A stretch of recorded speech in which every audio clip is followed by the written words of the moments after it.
ladies and gentlemen of the rock and roll, punk, prog, hardcore thrash, and heavy metal community. My name is Jason Evans, and this is the Great Metal Standoff, the podcast that hits music's greatest albums in track-by-track combat, and it is story time on the show for this edition of the podcast. The bands going to battle are Dream Theater and Queensryche, thus making this the first official prog battle on the standoff. The albums in question are also very interesting as they are both concept albums. For Dream Theater, it will be their 1999 prog metal innovator, Metropolis Pt.2, Scenes from Memory, going one-on-one with Queensryche's most popular and long-lasting release, Operation Mindcrime, from 1988. Just in case there's any children listening, when we talk about concept albums, the best way to describe it is that listening to these albums is a bit like watching a movie or reading a book. It's like a band having an attempt at being an author by trying their hands at a piece of fiction and telling a compelling story. And with every great story, we need some multi-dimensional characters to get invested in. For Metropolis, our main character is Nicholas, and if you're a fan of mystery and travelling through time to find the clues, you've come to the right place. For Operation Mindcrime, we explore the story of Nicky, similar name ironically, a flawed individual who finds his purpose through actions that can be best compared to the actions of a minion to a Bond villain. My guest for this battle is Mosh Pit's most trivial and encyclopedic contributor we've had, and our newest team member, Ben Holt. And in setting this battle up, we both collectively agreed that to help break down the themes, motifs, and literary techniques that help tell these album stories, we should collaborate with SYN's flagship local arts and culture program, Smitten. Therefore, joining us will be SYN's Smitten executive producer, Tom Denham. This is going to feel like, for me, prepping for a VCE English exam, or a crash course in theatre studies, where Tom will be the specialist in story, and Ben being the specialist in musical composition. Here's how the battle will go down. Every album battle will be contested in track-by-track format by our podcast panel. Each individual panelist will select a winner of each pairing. The winning track receives a point to that individual's tally score. Tracks on albums that go uncontested can receive a tally point if a panelist awards it a gold star, which will be coming into play today. Once the battle is over, the album with the highest tally score will receive 1 grand point for that album. If a panelist's tally score results in a draw, both albums will receive a half grand point each. The album with the most grand points will be declared the winner. Okay, now we begin. Let's go meet Ben and Tom. Roll the audio. For the first time in the arena, we have Mosh Pit's newest member, Ben. It's great to have you here. You've been very passionate in the last few weeks since joining Mosh Pit. How does it feel to be here? I do appreciate that, Jason. I was passionate until I scored a 0 on this week's quiz, but, you know, these things do happen. Look, I'm feeling great. I'm really excited about the 2 records that we're going to be diving into tonight. Funnily enough, I would have seen both of them live in their entirety this year until the pandemic happened. I did get to see Jeff Tate sing the full Operation Mindcrime, the classic from Queensryche, and do still have a ticket that's just on hold at the moment for Metropolis Pt.2 Scenes from a Memory in full from Dream Theater. So you are going to see these 2 live at some point? Yeah, I was luckily able in February just to catch the Operation Mindcrime one, and it was completely wild. It was so damn good. Excellent. So we're going to have a passionate Dream Theater and Queensryche fan for this battle. But once we met, when you joined Mosh Pit, which actually wasn't too long ago, Ben, when I pitched this idea to you to do this battle, we thought it'd be perfect to do a collaboration with SYN's Smitten and a personal friend of yours. So we've reached out to the EP of SYN's Smitten, Tom Denham, who has had a history of doing radio dramas here at SYN. So Tom, welcome to the Great Metal Standoff. Welcome to the battle that dissects 2 stories of an album. And how does it feel to be here? Oh, it's fantastic to be here. I have fond memories of listening to bands such as Dream Theater and Metallica and Iron Maiden back in the day, and still listen to them on a semi-regular basis. So it's wonderful to be able to speak about those today, but to also apply some of the storytelling methods behind that as well. How many concept albums or albums with a story that have you consumed before today? Quite a few. I think probably the most notorious one, it's nowhere near the metal genre, but I would often listen to Broadway musicals if I'm going for a walk or something. So Hamilton and Beetlejuice are on the regular spin at the moment. But I guess in this context, I have listened to a lot of Dream Theater before, and a lot of other bands who kind of play with this idea of storytelling. I know Pink Floyd and the Chemical Brothers have adopted this idea before as well. So it's something I'm semi-familiar with, definitely. Okay, so what the plan is for the listeners at home, the plan is this evening is for Tom is going to be our expert storytelling, what are we going to say, panelist? We'll say our expert storytelling panelist between these two albums. And we've got Ben, who believes he is very confident at giving us a expert analysis of the music composition. Definitely. I think I'm up for the challenge for sure. I will say this in preparation to making this for me on a personal level, I feel like I'm about to enter a year 12 English exam and about to enter the 3-hour exam and write a bunch of essays because there's so much to discuss between these two. What I'm hoping to get out of you two, Ben and Tom, today is if you could be my one night only English teacher. Absolutely, we can fulfill that. I reckon, can't we, Ben? More than happy to do our best work. It's going to be we get great. the whiteboard out.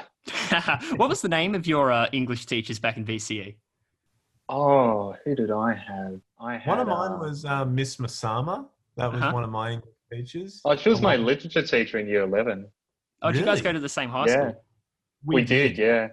In the same year level. And I actually showed him this Dream Theater record back in the day. So really? I do recall quite vividly. It was probably in commerce or something like that. So good.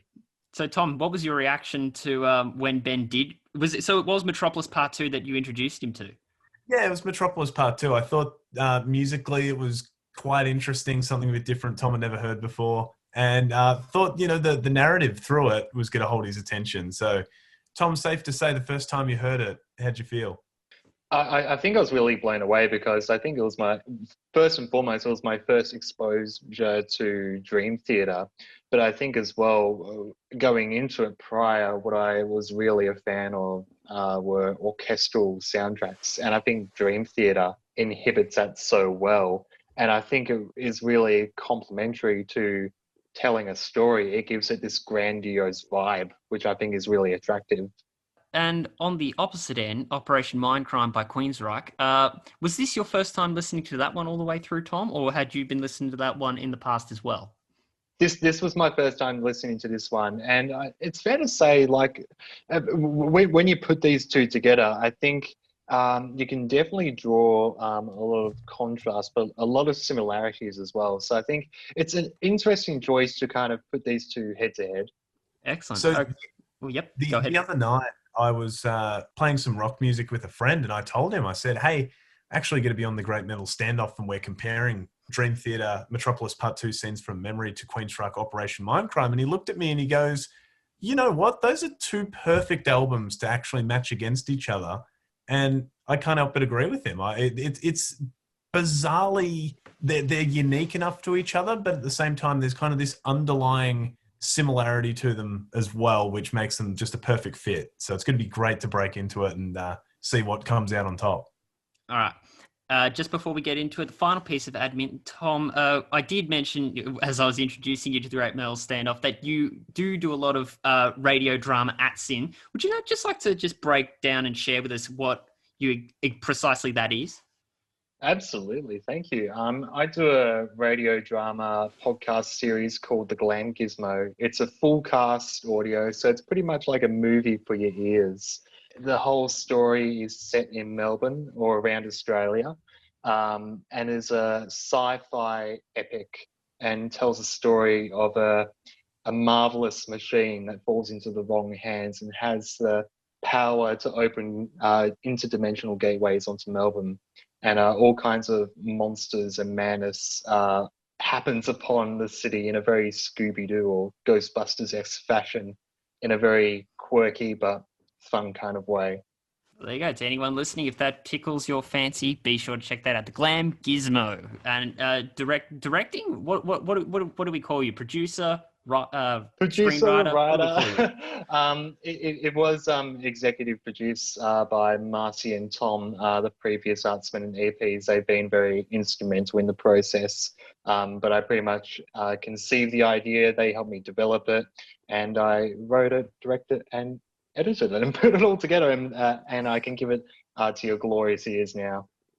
Well, there you have it. Glam Gizmo. But okay, so without further ado, I think it is time to start comparing some Metropolis Part 2 and some Operation Mindcrime. So we are going to gesture over to our timekeeper, who has become very, I would say restless, but no, he looks a bit more calm. As the more the world gets more chaotic, the more calm he becomes, just because of the nature of everything. It's always so hard when we do standoffs like this, and he revels in the chaos, revels in our pain, because this is going to be a pretty difficult one to distinguish. So, timekeeper, if you may, put us out of our misery, ring the bell. And with that, story time on the Great Metal Standoff begins. Metropolis Part 2, Scenes from a Memory by Dream Theater versus Queensryche, Operation Mindcrime. We start with, for Metropolis, Scene 1 of Act 1. It's called Regression versus the Mindcrime opening track, I Remember Now. Very, very similar opening tracks to start off with. Definitely. I feel as if the goal here is just to kind of guide us slowly into what our ears are about to take in for the next hour or so. Interestingly enough, Dream Theater very rarely ever open with an acoustic track on their albums. So this is actually quite a nice little, I'm not going to call it a campfire song, but at the same time, James LaBrie is setting the scene for what's about to come. And his vocals here, for the most part, especially for James LaBrie, are actually quite pedestrian. He's not using a lot of his range. He's just kind of slowly going through it. And then, on the other hand, when we're talking about the Queensryche track, I Remember Now, it starts off just incredibly dark and almost ethereal-like. Your head's kind of spinning what's going on here. I remember now. Yeah. I do like, too, how that line started. I do love as well how that line actually comes back and bookends the record towards the end, but we'll get to that later. But Tom, take us through some of the story here. How are we setting up the scene early? Absolutely. So in Act 1 of Metropolis Part 2, we're introduced to our protagonist, Nicholas, who is a troubled person and is going through past life regression therapy. We're introduced to this idea of the hypnotherapist who helps him see a girl in his memories named Victoria Page. And in the first track regression, he learns that she is murdered and that he was Victoria in her past life. However, contrastingly, in Operation Mindcrime, what's really funny, I love this little, nugget, is that the main character in this album is called Nicky and the other one's called Nicholas. It just kind of weirdly coincides with one another. He's in a catatonic state. He's unable to remember much, but he has snippets and ideas from his past, and then his memories come flooding back in the track, I Remember Now, hence those words. And he remembers how he was an addict and a would-be political radical, and he's frustrated with contemporary society due to the economic inequality, which is very, very interesting. Two very different stories there, but at the same time, there's some similar elements happening. You could make that case. You can, right out of the gate, you can kind of tell that Nicky from Operation Mindcrime isn't that well liked of a person because when he's in this catatonic state, is it fair to say he's in a hospital at the minute, right? Yeah. Because one of the doctors comes in and says, perhaps you need another shot because you're still awake. So they inject him. Then she goes, sweet dreams, you bastard. And in a very British accent as well. It's So that brilliant. does give the impression, Yeah. oh, this person isn't a very well-liked figure in the public. So what does that mean, you know? Yeah, yeah. I think one really interesting thing that's worth unpacking more and more in stories is that your protagonist isn't always going to have good motives. And I think the idea of an anti-hero is a very attractive hook for a story. So that's what really captured me about it. Whereas on the contrary, regression over in Dream Theater, when you were saying it, we're introduced to Victoria, it only just seems to be a small glimpse at the very beginning. It's that very subtle beginning. Well, and again, every story begins subtly, doesn't it? It does, yeah. It feels like a real calm before the storm here with that. How Ben described before is very pedestrian, it's very acoustic. Yeah. It's a very subtle play of like what we're going to see later on. You're asking the question, what is the relationship right out of the way, just based off the lyric, hello, Victoria, it's nice to see you, my friend. Like, oh, how do we know that? And then you just explore that as the album goes on. In regarding my first tally point, I'm taking regression just based off an acoustic piece. More intriguing intro, and we've got a little acoustic piece with a nice James Labrie vocals. The other side, I remember now, I thought was just a bit more atmos, bit more of a setting the scene than it was a song. So that's why I'm taking regression, giving my point to Dream Theater immediately. What are you guys thinking, Ben and Tom? Interestingly enough, Jason, I would actually go with I Remember Now. I just feel as if it opens and your mind goes, what is this? What is going on? It's very dark. It's unpleasant, almost eerie. Whereas I feel as if, in terms of making a statement early, I feel Dream Theater kind of almost missed the mark on that opening track, in my opinion. How so? I think it just starts off that little bit too passive for me. I feel that acoustic track is a little bit throwaway, especially from Dream Theater standards. There's not many layers going on. And yeah, for the most part, I just feel I Remember Now kind of in a minute 17 sets it up perfectly for Anarchy X that comes in right after and immediately captures your attention. Yeah, yeah. There's some interesting points from both sides. I think Dream Theater plays it a little safe, whilst it's a really nice track. Whereas I Remember Now has a real sense. I think this is the word that comes to mind when, like, you think about what is this kind of hilarity that's ensuing. It's a real disturbance of bafflegab. Like you're really trying to figure out what's going on, and that's what's really attractive to me for this track. So my point's going to I Remember Now. I liked that word baffle gag because I could kind of give that same thing for regression to enhance my argument because now you're sitting there, why is this man under this basically hypnotism, isn't it? It's just essentially hypnotism. Why is this man being hypnotized and why is he there for, you know? And that leads you in. What's he doing in this really strange therapy session? I think it's a credit to both records that they open up in such an intriguing way that you kind of go, ooh, not all the cards are on the table right away. Like I need to keep listening to this to see where this story is going. I think that's really awesome that they put a little bit of extra effort into some of these shorter tracks as well. Yeah, the fact we've gone this in depth on a 2 minute and a minute and a half track does speak volumes there. But okay, so Ben and Tom have both taken Operation Mindcrime as their first tally point here in this battle. And you can't write this, you can't plan for this, but both track 2 are instrumentals.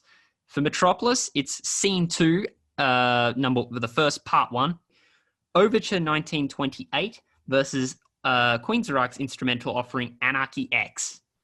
Okay, this is where things really pick up a notch in technicality, in rhythm and groove. Interestingly enough, this second track from Dream Theater especially is our first taste into Jordan Rudess, who had just joined the band on keyboard and is still their keyboard player all these years later. And what an absolute wizard he is. The solos are borderline wild. They're out of control. But there's still plenty of great melody from John Petrucci, especially in his solos. They definitely have a lot of soul, a lot of feel to them in this track, which I love. Plenty of Dream Theater songs, I'm sure we're aware, they're a little bit over the top when it comes to the solos. But here I feel as if they really tightened it up and just kind of got to the point right away. And some nice progressive moments throughout the song as well. The way I described Petrucci's solo in Overture was it puts the dream... Well, I said it was a dreamy theme. So in fairness, that's putting the dream in Dream Theater right there. Exactly. He's a man of many talents. And Anarchy X, which is it's almost half the length of the Dream Theater track, but what I do like about it, it's got this galloping drum beat. Yeah. The bass line's grooving with it, and you can't help but feel something just completely wild is going to take place. And I think the following tracks after, Revolution Calling, which we'll get to soon, really is complemented so beautifully by this build-up. And also interesting to note, at this point in time, we are yet to hear Jeff Tate sing. Properly sing, yeah. Almost 3 minutes into the record. So I think that's quite rare, especially these days with music. Certainly is. Very strange. But Tom, Overture definitely kind of also sonically sounds like we're literally traveling through time. It's a wormhole through time. Whereas Anarchy X, it sounds like you're right there front and center at a political rally. Yeah. I think that's very aptly put. I think both these tracks have a whirlwindly, I guess, sense of disarray, which I really like. And there's something really attractive about that. I love that in the story aspect in Strange Deja Vu, Nicholas begins to think that Victoria is haunting him to find out more about why she died. I think that's really interesting. Whereas in Operation Mindcrime, it's this political rally, which are two very distinctly different things, and they create two very different sounds. Tom, as a storyteller yourself, what's your take on this idea that the first track on both records did actually set up the story, but then we just went into instrumental after that? Was that to you a little bit of a baffling decision, or do you think it's kind of setting the stage as if it was a theatre? It does feel very camp and theatrical. I think there's this idea that like the first, actor has said their monologue, and now they're getting the stage ready for the next scene, and it gives the audience or the listener that opportunity to absorb, indulge, and take in what's happened, and gives them that time to think about the words that have been spoken to them as well. So having an instrumental track right after makes a lot of sense, I feel. Very, very interesting indeed. I wanted to talk instruments with you, Ben, on Overture. There's a point where there's a solo. Do you think that Petrucci or someone in Dream Theater is exercising the use of a keytar at any point, especially in Overture? Oh, not in that track. I don't think so. All right. I did have the question because I do. There are moments I'm thinking, is that a key solo? Is that Petrucci putting a funny effect on his guitar solos, or is he actually busted out a keytar? Actually. I've watched the Scenes from a Memory 1999 DVD. I think it's called Live Scenes from New York, and I'm certain it's all just played normally on a keyboard, not a keytar, if you will. Okay. All right. So where are our points lying, gentlemen? Unlike with the first round of picks, I really think this is an absolute stunning moment for Dream Theater, Overture.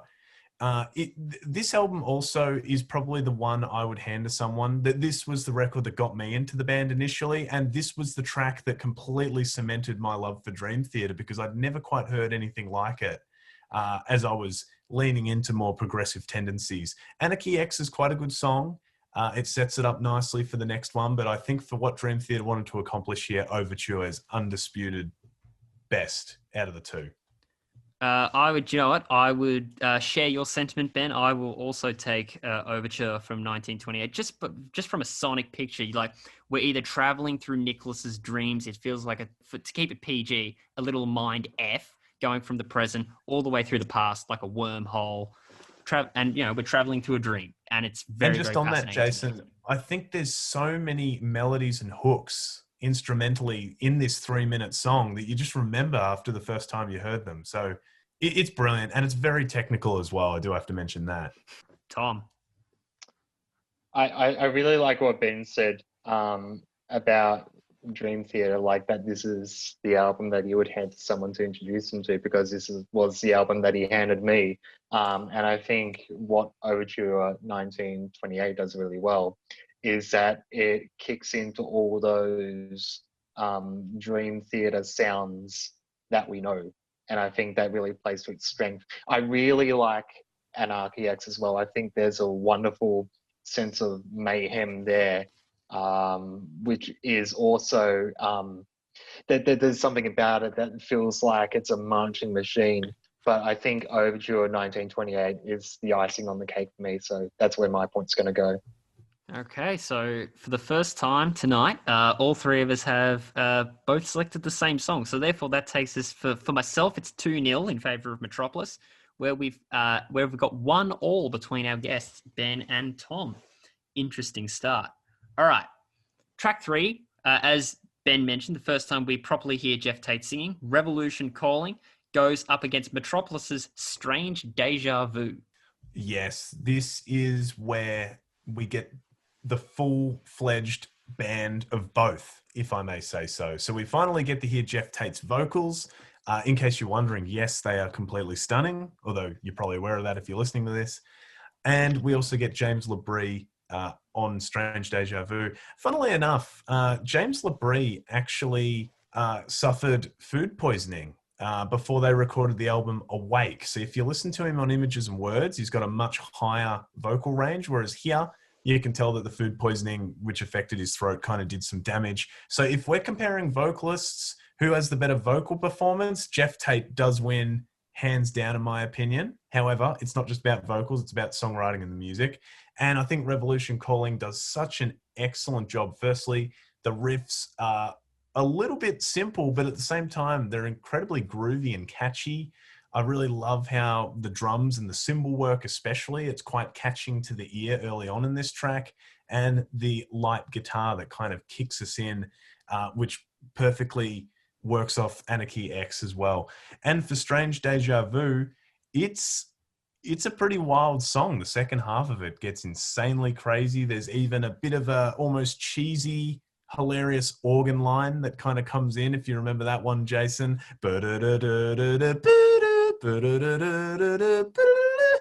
It's just fun stuff all the way through. And for the most part, it's going to be a toss-up. I'm pretty excited to kind of see which one I lean to. But both these songs do a great effort of continuing the story. And at this point, when you're listening to both these records, I think you start to realize, oh, this is something really special going on here. Like these albums are brilliant. Tom, your thoughts? Yeah, this is where the story really gets interesting for both. It's really setting the scene, I think, for what's to come. You've met, I guess, your focal characters, but now you're kind of learning about the surrounding environment.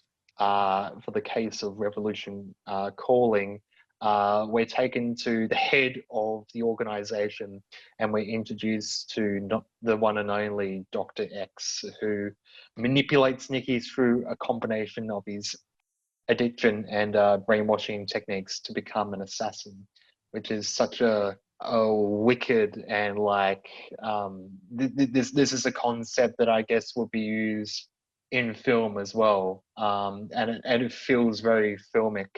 Whereas in Metropolis Part 2 with this track, it's a lot more subtle. We're learning about Victoria and who she is, and I think there's a real sense of mystery that we revel in there.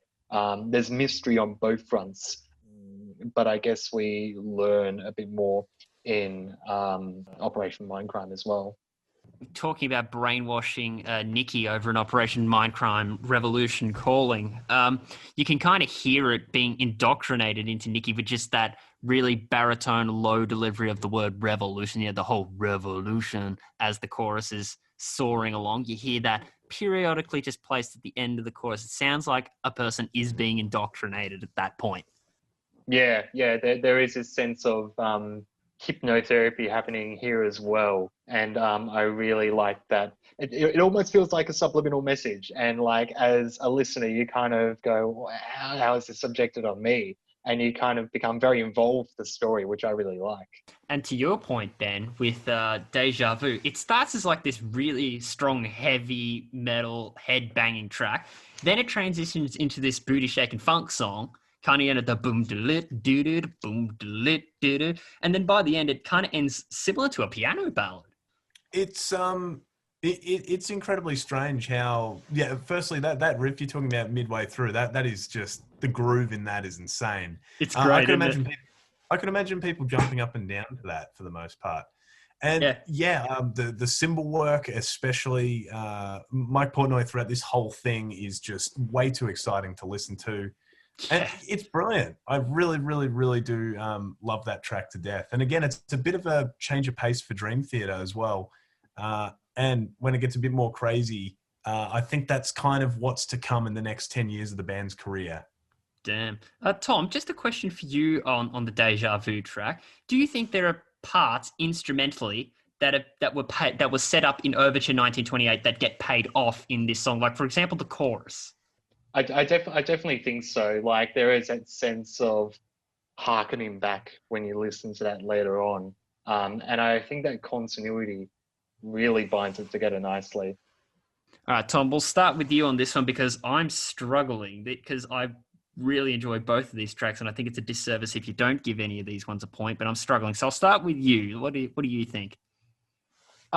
Look, Strange Deja Vu, it's really interesting. There's this whole mystique that's built up, and I think there's something that's really attractive about that. However, with Revolution Calling, there is this sense of big and almost bombastic, and this sense of seriousness with the indoctrination occurring to Nikki. I think from a story aspect, that's really intriguing for me. So my point is going to go to that. Revolution Calling it is. Well, hey, is that the song that has the line, how can you trust anyone when everyone's a crook? That's it, yeah. There you go. I used to trust the media to tell me the truth, and that's what happens when you get disenfranchised in Queensryche world. Ben, what are you saying? Yeah, I feel if you attend a Dream Theater show, that's probably a deep cut that you're probably not going to hear live. And if you don't, you're not going to be overly saddened about it. Whereas I feel Revolution Calling is such a statement by Queensryche. I think it's in their top 10 best songs of all time. And that's a track that I would have to hear live, which I did, and I was rapt about it. That's getting a point from me. Revolution Calling, start to finish, is just a classic progressive rock song. And if you haven't heard it, I mean, it's never too late to try.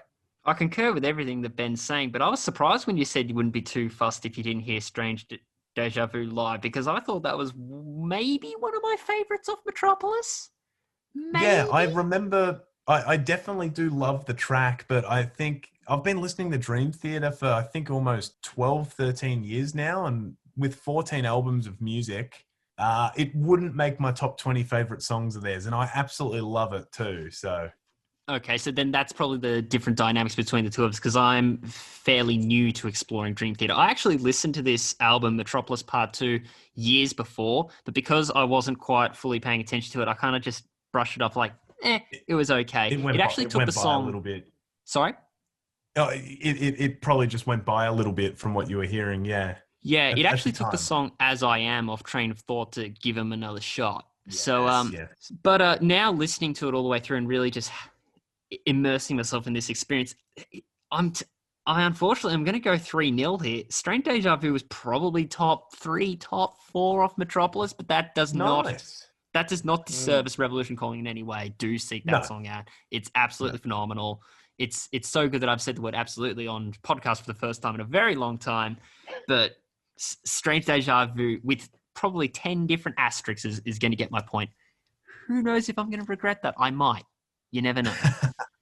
Okay. But this one, for me, at least, is a lot less of a contest. Scene 3, Part 1 for Metropolis. Through My Words versus the title track to Queensryche, Operation Mindcrime. So we head into the next track in Operation Mindcrime. Something really interesting begins to happen to our lead character, Nikki. Whenever Dr. X uses the word Mindcrime, Nikki becomes his puppet, and Dr. X is pulling at the strings, making him do things.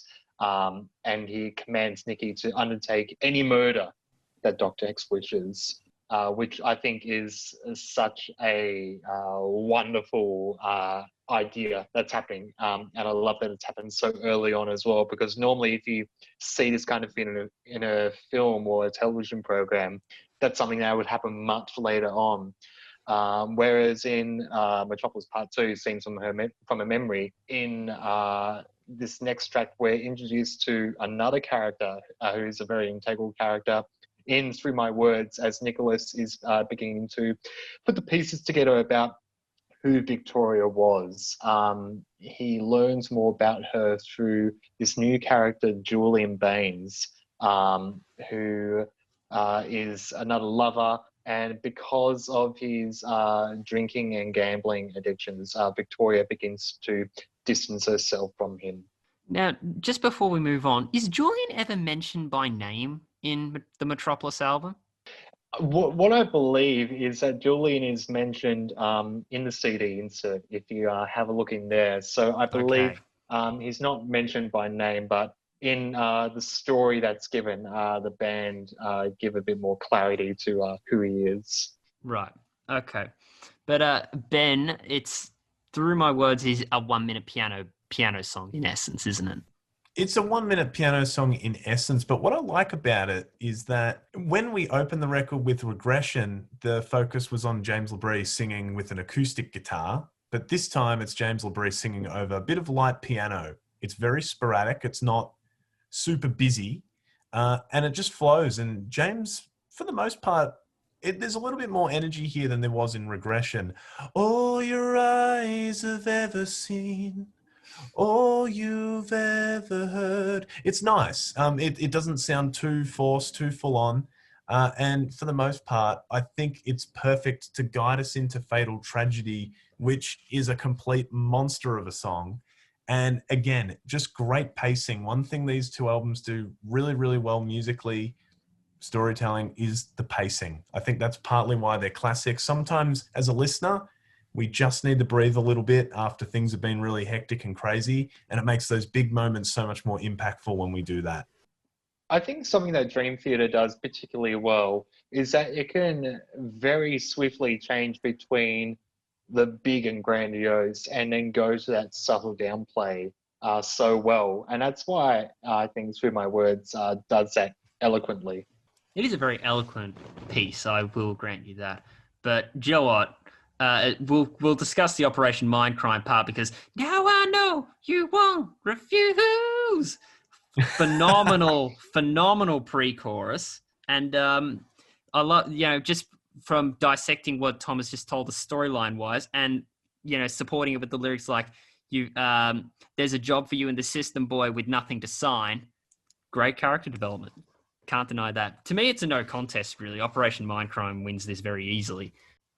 It absolutely does. And can we just say that riff, I'm a firm believer that every song needs to have a moment. And I think that opening riff immediately captures your attention. In fact, there is so much character to that opening riff. And then you got the bass pounding in the background over it.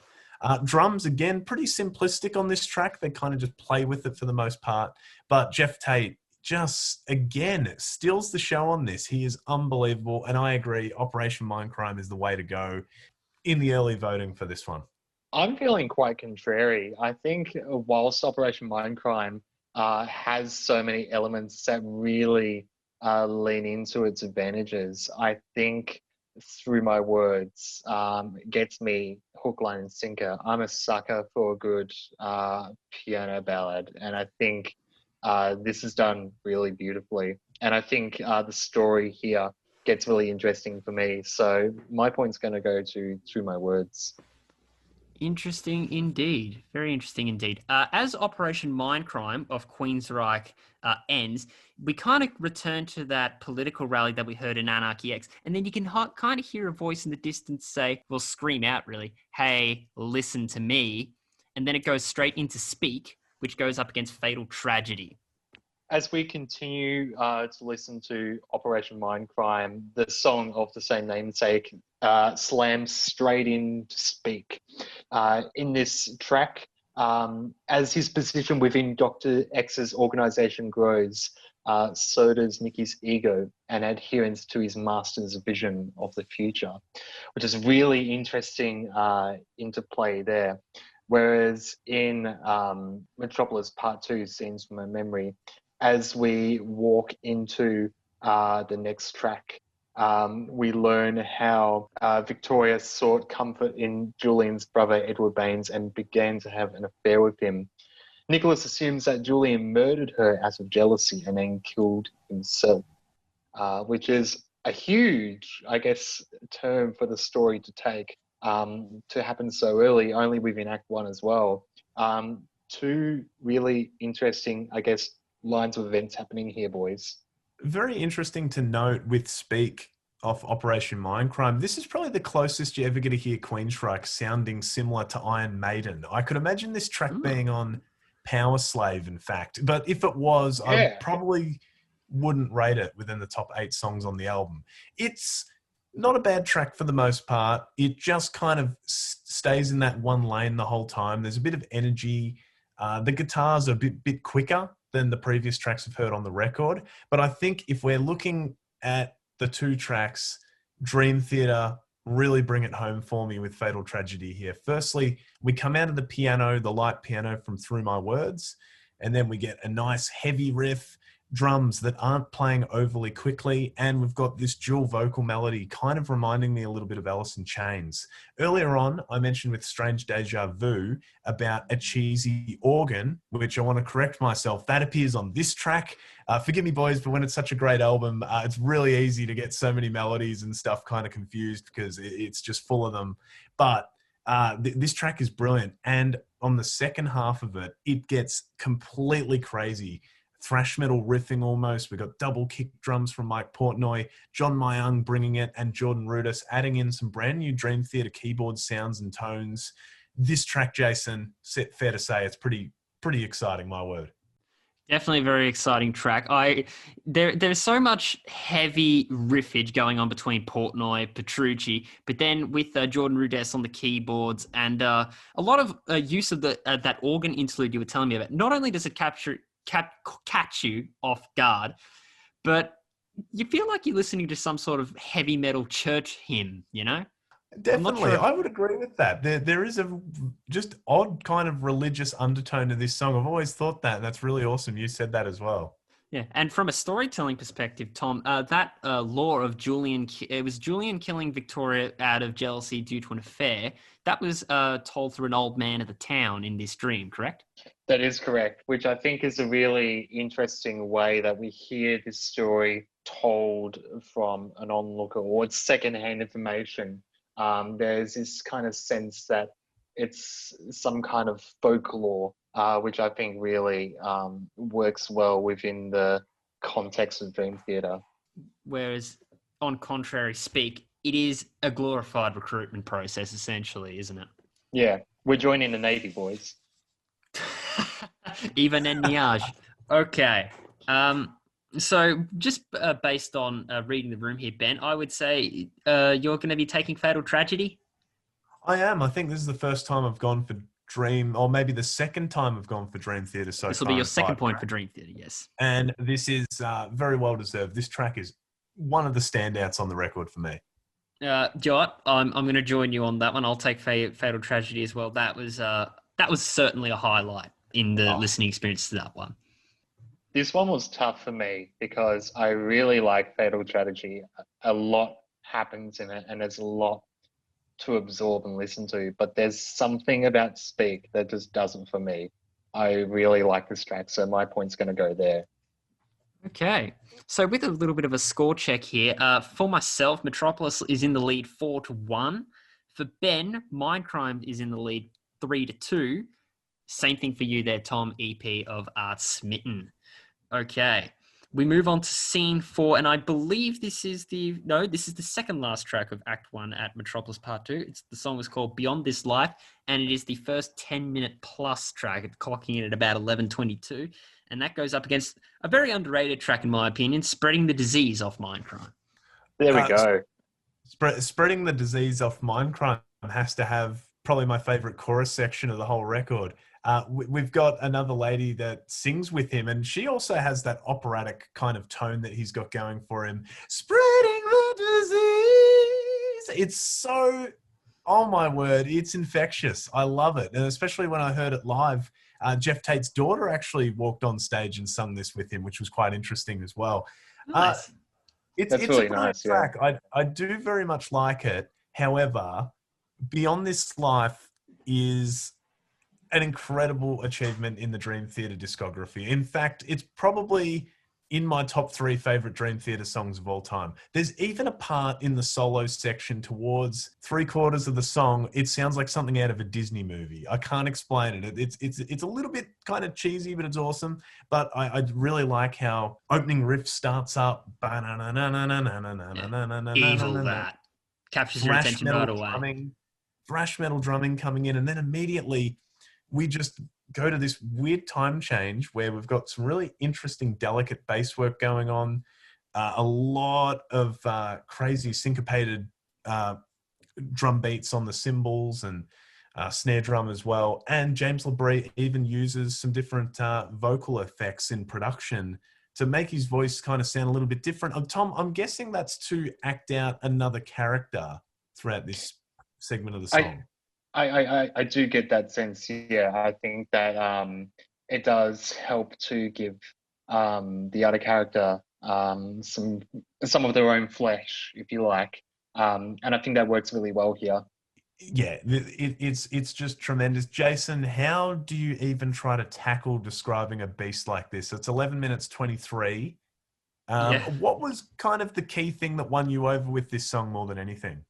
Oh, yeah. You know, when you were saying Disney movie, do you get that feeling just based off sometimes might be the keys, it might be another instrument that they use. It sounds very chimey. It sounds like something out of a xylophone. Yeah, I think it was almost a xylophone sound. It's definitely, and this is why Jordan Rudess was such a game changer. With the keyboard player Derek Sherinian, everything pretty much had a fairly serious sound to it, tracks like Peruvian Skies and so forth. And with Kevin Moore, who some people say that was their favorite Dream Theater keyboard player, he also stuck to pretty sensible sounding keyboard tones. But I feel as if Jordan kind of throws the rule book out the window, and he can sometimes use what you would maybe think is kind of a tacky sound, and yet it just works. It just works really strangely well. And I think that's part of the fire and the flame, the creativity of this record is they were willing to try anything with these songs. And somehow, some way, it was lightning in a bottle and it all just seemed to work. Not only that, Vocal Effects is reciting essentially a news headline, and that kind of, at this point, gives you the idea, oh, yes, okay, so this is a sort of love story that has been torn apart, resulting in a tragic murder. Not only that, instrumentally, I'm seeing here, there's about a third of the way through, holy crap, that guitar solo by John Petrucci, shredderific. How amazing is that? And not only that, as the song goes on, there's this rock and rhythmic section going on, but then the keys just sound all poppy, and it makes you kind of like feel all fluttery. It's incredible. That's it. Yeah. That's exactly what I was referencing. Yeah. And then it progresses. I think I'm hearing trumpets at some point heading towards the end of the song. Trumpets do come in, and that kind of adds to that Disney thing. For those listening, definitely check this track out and go towards the kind of instrumental break, if you will, 3/4 of the way through. You'll know what we mean. It's just very different, but yeah, it works really well. But in the meantime, Spreading the Disease, Tom, we are introduced to another very vital character to Operation Mindcrime. That is Mary. What's her backstory? Just explain that to the listeners. So Mary is a prostitute turned nun who Nikki meets when he's offered the services by Sister Mary when he meets Father William, who is a corrupt priest. And through his friendship and growing affection towards Mary, Nikki begins to question the nature of what he's up to, what he's doing. Do you know what's really strange? How that is kind of the main plot point as we're discussing here. But when I was listening for the very first time, I was thinking the metaphor of spreading the disease was just spreading this anti-ideology of whatever they were fighting against. So it's a very different contrast to what my thinking was at the time to what it might actually be. Do you see any validity in that? It's interesting that you tap onto that because it could easily act as a bit of a double entendre because you have the political scandal operating at the same time, whereas you have a lot of this internal stuff happening as well with Nikki's own struggles that he has, and I think it's through Nikki that he realizes what's going on for himself. And if you want to, Ben, break down that spoken word section halfway through spreading the disease, because that can grab your attention quite well as well. Definitely can. Just another key thing that this group does really well is just the change in voice and in tone. And yeah, there's a spoken word segment here. And again, it kind of brings back that sense of eeriness. I think we've been rocking for quite a while for the last few tracks of this album. And, just trying to keep that story going and add, again, I say a great album is all about dynamics, adding in that extra element that we were missing for a few tracks. So I think that spoken word bit is actually really awesome that it's placed there. And it reminds us, oh yeah, this is a concept album. This isn't just a record full of rocking songs and catchy melodies. There's actually a full story going on there. And just to break down more of the story aspect, Tom, how great is the connotation of Mary becoming a prostitute into nun? I'll just read some lyrics out for you. 16 and on the run from home, found a job in Times Square working live S&M shows, and then later on, Father William saved her from the streets. She drank the lifeblood from the Saviour's feet. She's Sister Mary now, eyes as cold as ice. He takes her once a week on the altar like a sacrifice. What literary techniques is that? It's very deep, and I love that there's this idea that Sister Mary has a whole life that we haven't seen, and I think that really works very nicely in Nikki's favor because Mary is a corrupt character. She's had her own flaws and mistakes along the way, and I think that really leans into what Nikki is experiencing in the current world. I think two and two work really nicely together.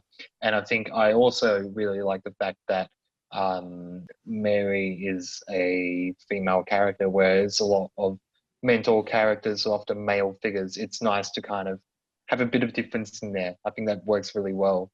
And with that being said, gentlemen, now we have to decide. This one's tough. It really is. Yeah. I think for myself, the more I think about the story, and I think the more I think about what's going on, it's really difficult, this one, because Fatal Tragedy does so much, and it really, I think, is such a tour de force for Dream Theater, as we've sung so highly. It's one of their best songs, and for the case of Operation Mindcrime, there's a lot happening here.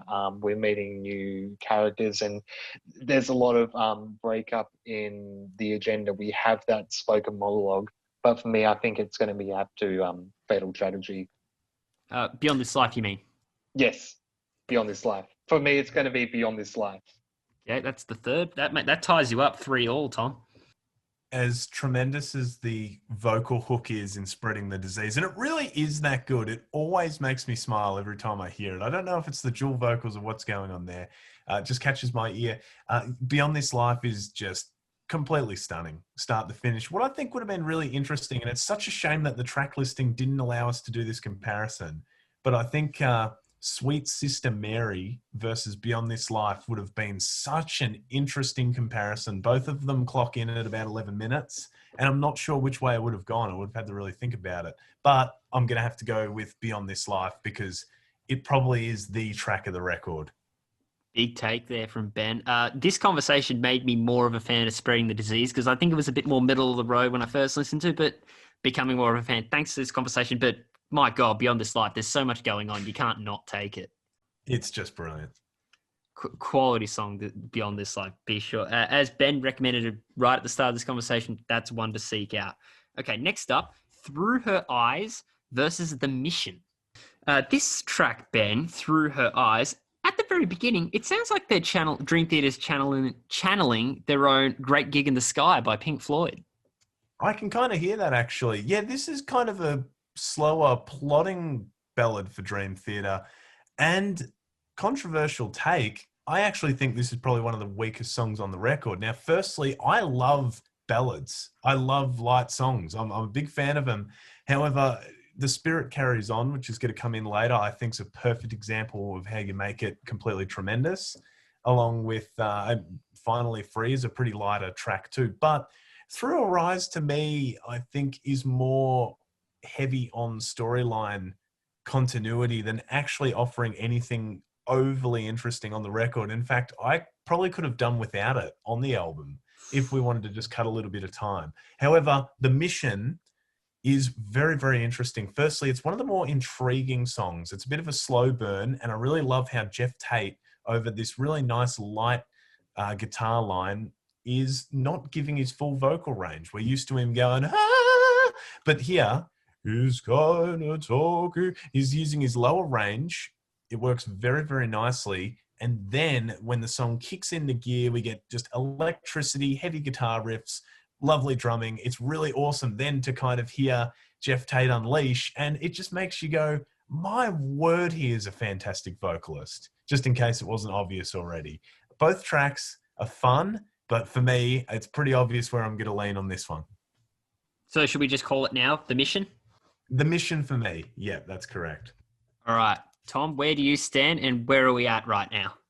There's two really interesting cans of worms being slit right open here. I think the Mission has a real sense of this is what's happening now and this is what we're going to do.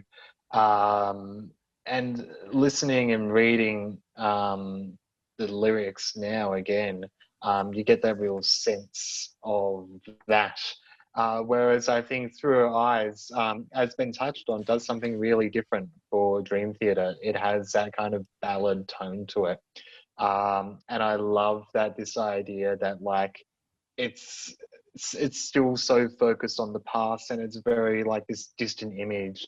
I love the idea that she never had a chance, and now that we're becoming aware, there's so much, I guess, that Nicholas is engaging with here that we engage with as an audience as well. So Through Her Eyes, that's where my vote's going to go. Okay. From an engagement point, yeah, you're kind of starting to think, yeah, okay, now Nicholas is in direct communication with Victoria, and now he's starting to, he is quite literally doing what the title is saying, and that he's beginning to see Victoria's world through himself. Yeah, I would absolutely agree.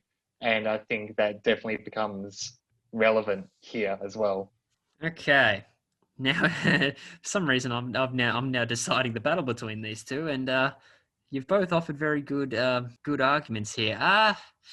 Through Her Eyes, that channeled an inner Pink Floyd that I really loved, like the majestic singing of that lady voice, which we could probably say that's Victoria, correct? Yeah, I think so. Okay. Whereas The Mission, that really does sound like, for the first half at least, does sound like Jeff Tate singing in the middle of a shrine in the midst of a massive chapel or a church. Joe, what? I think, Jason, my final sales pitch for you, I think The Mission is just more of a complete song. I think there's more twists and turns that go on throughout it. I think it builds really nicely and it progresses really into a really interesting vocal melody and hook. The guitar works brilliant. Whereas I think Through Her Eyes kind of just gets caught in first gear and it never really gets out of it. But it's a nice song to kind of relax to and chill out to, and it also lets the album breathe at a pivotal moment. So the choice is yours. Okay. I disagree with the thought that Through Our Eyes is the lesser of the ballads. I think it's better than, let's say, Through My Words, and I think it is a much better song than I think, at least that I think that you made it out to be. But you know what? I will take the Mission. Why not? Let's take the Mission. It is a joyous song, let's say, intriguing to the story. For Metropolis, that means we've now concluded Act 1, really. So let's move on to Act 2 then. The next one, it's also another 10-minute plus track, Home versus the longest track of Operation Mindcrime. And I think the best, let's be blunt here, Sweet Sister Mary. This is a completely tremendous comparison. Firstly, we're dealing with two very epic sounding songs. The first time ever, I think Dream Theater have sound at least like they're not trying to rip off, but you can tell there's a huge Alice in Chains influence going on this track Home, especially in those vocal melodies, my word. Huge, heavy sounding riff on this one. It funnily enough got appeared on the Dream Theater Greatest Hits record, although they called it Greatest Hit plus 21 other pretty cool songs because the band only ever had one hit song, which is quite funny. Pull Me Under, right? Yeah, correct. Yes.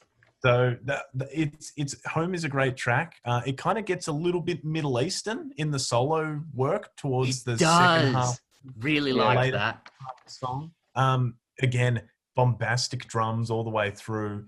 Really great chord structure, melody. It's brilliant, but we got to quickly mention Sweet Sister Mary, which, my word, is there a song better to listen to in the dark when it's raining? I actually can't think of one. It reminds me that the opening guitar work reminds me quite a lot of Sleepless Nights by King Diamond, which, if you haven't heard that record, it's really good. Otherwise, this track has a lot of layers. There's even parts where the second vocalist, that's not Jeff, Sister Mary herself, kind of takes quite a few lines, and they're really intriguing. They're sung beautifully. And for the most part, there's just such a sense of intrigue, eeriness, and wonder in this song. And it doesn't feel like it goes for 10 minutes 41. It is just amazing, Jason. It's treacherous. It's haunting from a melodic point of view. It's got a damn great choir. And another thing that you could hear probably another heavy metal church in. Let's put it that way. Let's make that the theme of the show. And it all begins with the line from Dr. X. We hear an appearance from Dr. X telling Nikki, kill her, kill Sister Mary, and kill the priest too. Tom, when I first listened to this, I thought Sister Mary was going to get murdered by Nikki in this point. Like I thought during at least maybe 3 minutes in, or maybe it might have even been 5 minutes in, there might have been signs of great peril, but I think there might be something contrary to that there. There is a great sense of power play here, and I love that we get to hear Dr. X here. There's this real menacing tone that I love. And I love like the way that the story unfolds as well. And I guess the idea of a metal church is so fantastic as well. I think rhythmically it works so beautifully. But I guess in the story, what I really like about Sweet Sister Mary is the fork in the road that it takes when Dr. X says that you need to kill the priest and kill Sister Mary. There's this struggle for Nikki, and he ends up committing half the task. He kills the priest, and it's this huge moment, which I absolutely love. I think there's a lot of attention that's drawn to this. Would you agree? I thought I thought the Father Williams murder was kind of skipped upon. It was just mentioned in a passing into the lyric as he's trying to kind of beg Mary to come with Nikki to escape. Because there's that metaphor, his cross is gone and he is gone cold, that kind of thing. Father William is gone cold and his cross is gone. You must come with me or something like that because they're after you too.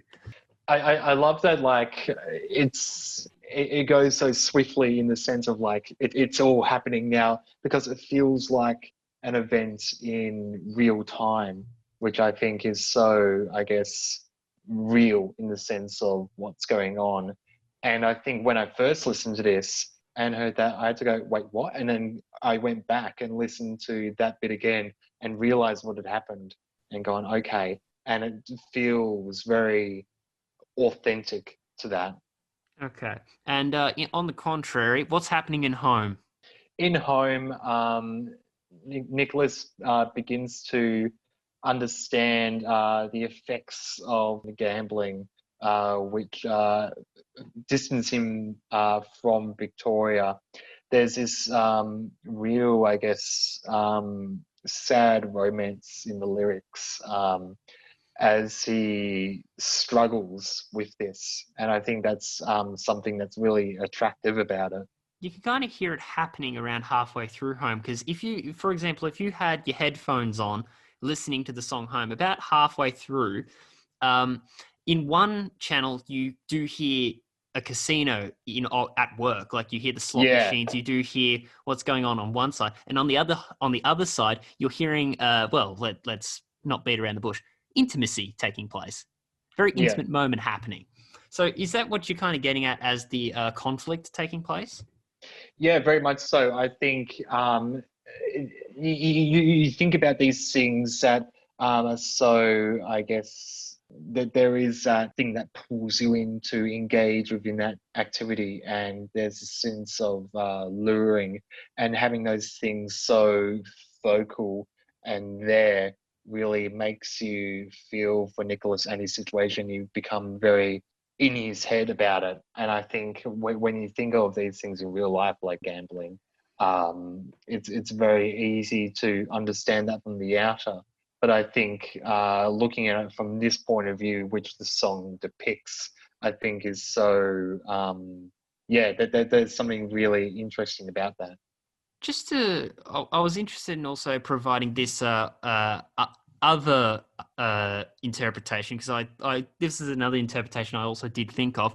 Do you think in that moment where you're hearing the casino environment on one side and an intimate sex scene essentially in the other, is it possible that you could interpret that as you're hearing the affair taking place?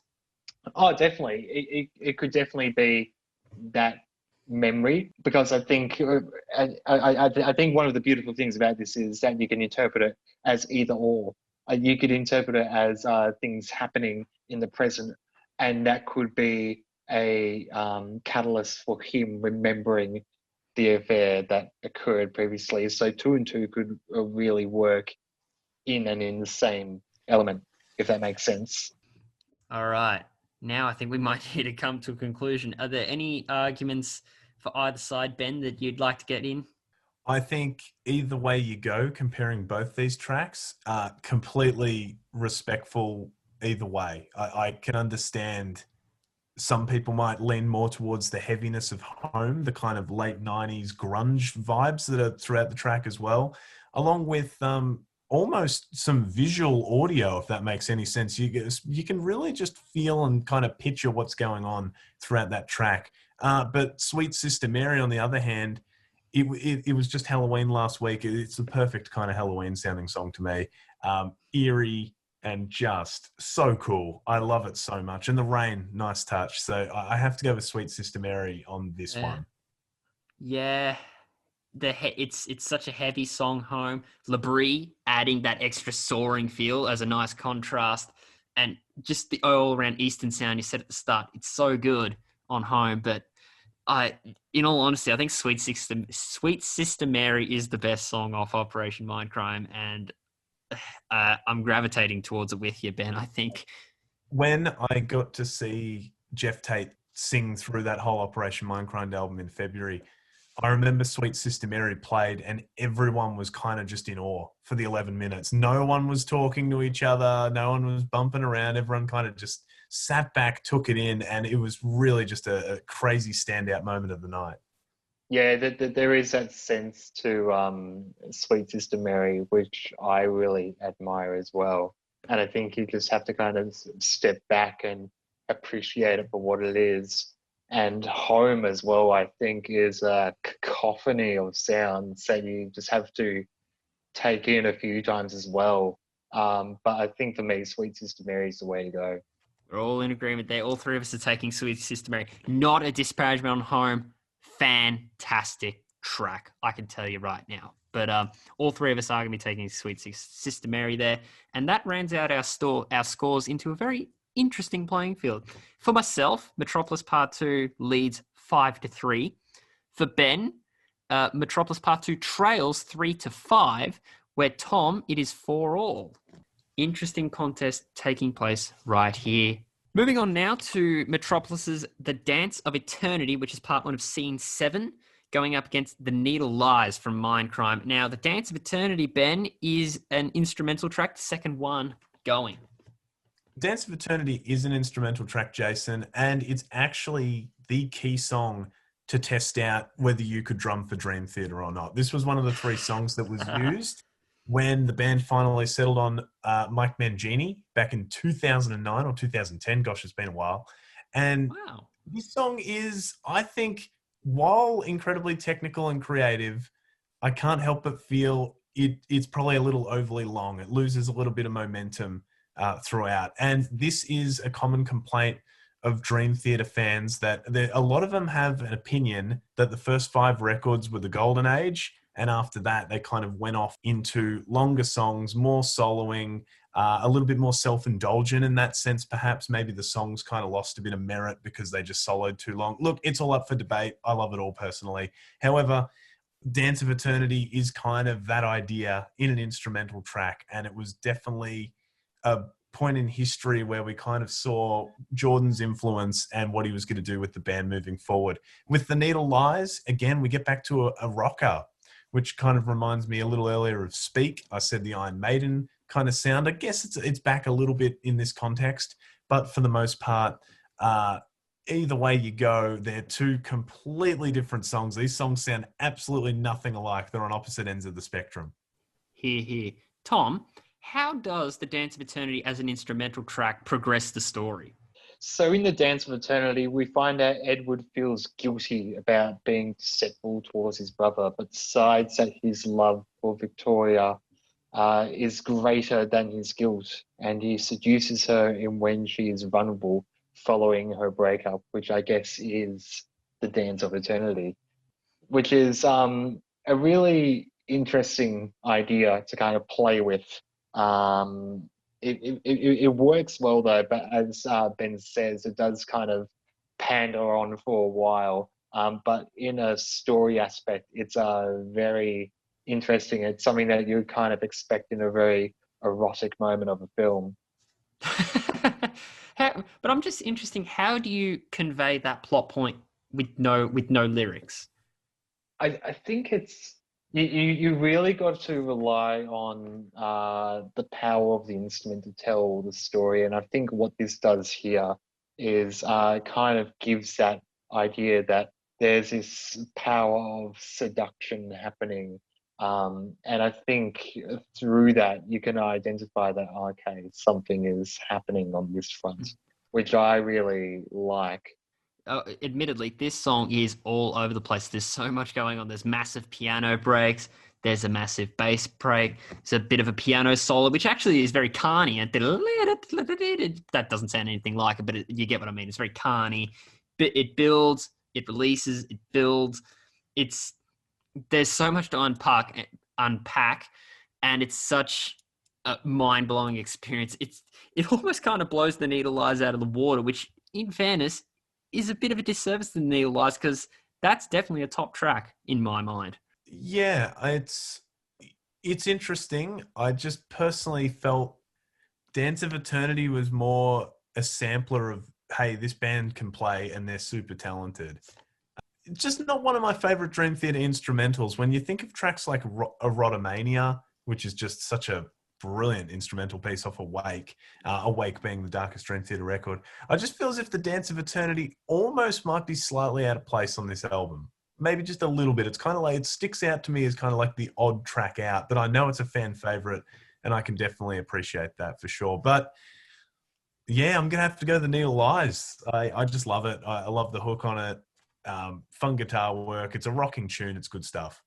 What I think is really interesting about The Needle Lies is that we head to this ultimatum that Dr. X gives Nikki.